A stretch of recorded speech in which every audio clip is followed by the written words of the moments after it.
5 days a week, I would walk up the long handicap ramp to the rear entrance of my work with slow, ponderous steps.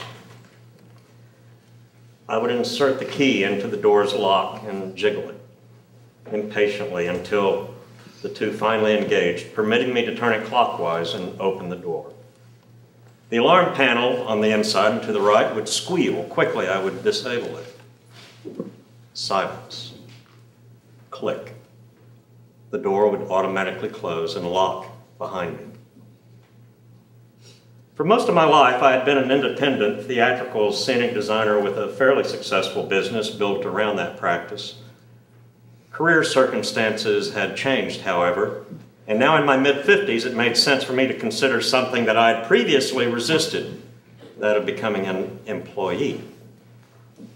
The theatrical organization I went to work for was different from most. Usually, scenic designers like myself are hired in on a project-by-project basis, but this particular organization was more accustomed to the reassurance of one person being responsible for everything.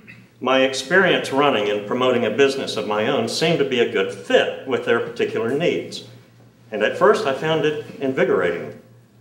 I was entrusted with tremendous responsibilities, and after working under great pressure for many years in far more intense and commercially risky venues, I was able to make a quick and visible mark of improvement on their productions. I even became some sort of new inspiration for the founding leadership. Consequently, I was invited to participate and weigh in on a wide range of important internal issues. As the organization itself benefited from my talents and efforts, I was paraded before the board and then the press. I discovered that actually I could enjoy being an employee after all. I even began to see this job as one of the best experiences of my life. But back in the trenches, it was not so easy. I inherited a small group of scenic carpenters from a previous regime. They were a rowdy and inexperienced bunch, but affordable, and led by their most charismatic, a former actor by the name of Ben. It was difficult to get them to work, but with tremendous effort, I managed to at least squeak by the deadlines. They were a band of young discontents who sought to soothe their unhappiness with nightly cocktails of mischief. I'm gay, and I was in a 15-year relationship with a man by the name of Dean.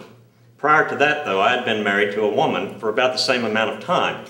And once I had finally come out, I had absolutely no intention of re-entering that closet. So over drinks one night, I shared all of this with Ben. "Look, dude, you've got absolutely no reason to be ashamed," he said as we sat at the bar. "It's not your fault, man. I mean, what do those assholes think? Oh, I want to be gay because I like being discriminated against? Man, that's bullshit." Ben made me feel proud. He had a profound, intoxicating, and frankly addictive effect upon me. Dean had taken a valuable multi-year assignment in DC, and I was living alone, which I did not do well at all. So night after night, Ben and I, sometimes the others, would hang out together and rev our engines of mischief into the wee hours. Oddly, I never seemed to pay the price for those bad habits. In fact, it was quite the opposite. I was beginning to feel young again, energetic as never before, even wild.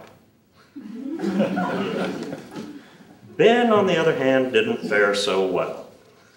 Problems began to occur as the result of his hangovers. His self-esteem waned, challenged by the disparity of our experience. At first, I tried to look the other way and bolster his ego. I did not want anything to threaten this new fountain of testosteronic youth that I had finally discovered but so late in my life. Yet, as he and the others took repeated advantage of our new friendship, I could not help but take their delinquencies personally, as though they were voiding our unspoken agreement. You accept me, I'll protect you. Understandably, our performance at work began to suffer, and I lost prominence in the organization. I became deeply resentful. Ben would say, "Man, you've just got to learn how to separate personal from professional." Separate personal from professional? "What in the hell do you mean, Ben? It's impossible in a relationship like ours." That was an issue that Ben and I would never resolve. Our friendship ended. Eventually, he and the others moved on, and I was left feeling betrayed. A stream of other workers came and went over the next year or so, and I tried desperately to make it work, but I couldn't. I became embarrassed. I lost my confidence. Younger co-workers circled, waiting for their turn to scavenge. I foresaw the unending challenges that lay ahead and decided it was best to relinquish and accept demotion. On the home front, things were not good. Life as I had known it was about to end. Although Dean had finally returned home and no longer living alone, my lifestyle was certainly healthier. We now had a new house guest. He would be with us for about a year. His name was Cancer, first name Pancreatic.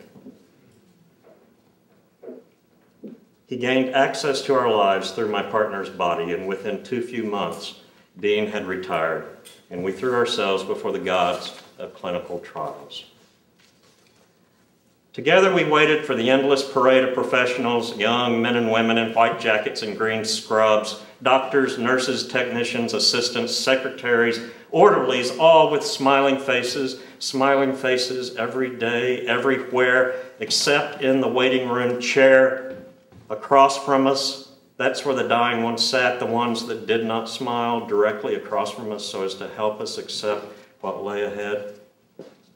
Work days were now mostly a form of self-imposed isolation, spent in my office refuge. When I ventured into the public hallways, I would only look down. I became the butt of whispered jokes. I spoke to no one. No one spoke to me. Some tried to offer condolences, but their words seemed hollow. Offers to relieve me of unnecessary burdens I took as efforts to exclude me, which they were. Several months later, Dean's battle was nearing the end. It was a difficult period for both of us. None of the treatments had worked. His final symptoms were mysterious and disabling. We were humbled by the strength of Cancer's relentless grip. Yet, in a wickedly strange way, life lingered. I went to work as much as possible, but with grave issues on my mind, issues like hospice care, faithfulness to family, and gratitude for my dying partner. These have become glacial issues that created a new measure of scale to those at work. I formed new values that minimized trivial day-to-day disappointments and glorified the idea of a grand acceptance, and I was beginning to feel tremendous compassion for others. Dean's funeral was in his hometown of Chickasha. The region was disabled by a frigid blast of Arctic air and ice. One long and bitterly cold week later, my partner was finally lowered into the frozen ground. And after that, I succumbed to exhaustion. For several weeks, it seemed as though I couldn't even get out of bed. Finally, I felt I might be able to return to work. It was a bright midwinter morning, crisp and clear. I could see my breath against the blue sky. I looked ahead to the handicap ramp and began to walk up its gentle incline. My path was direct, my posture erect. At the door, I inserted my key into the lock with one simple twist, and the lock turned. Click. The door opened. I stepped into the warm vestibule. Immediately, I noticed that something was different. The feeling was not what I had anticipated. I put my briefcase in my office and headed to the break room for coffee. I had arrived late. Consequently, I ran into almost every other employee in the building. Previously, I would have hastened back to my office, but this time I resisted. Instead, I opened myself to their many expressions of sorrow and concern. There was a lot of hugging and touching. I looked directly into their eyes rather than down. I saw the emotion that flowed through those eyes, and I permitted it to enter mine. I stood tall and strong, centered in their surround, and received their intimacy as I never had. It was a genuine, honest, and profound moment of healing connection. I felt that for whatever differences we might have had, that something else far more important had been there all along, that they always had and always would care for me. I was overcome with a gentle yet powerful sense of acceptance. They were my family. Instead of denying it for once, I embraced it, and it felt good. I looked into their eyes and said, I'm so glad to be back home.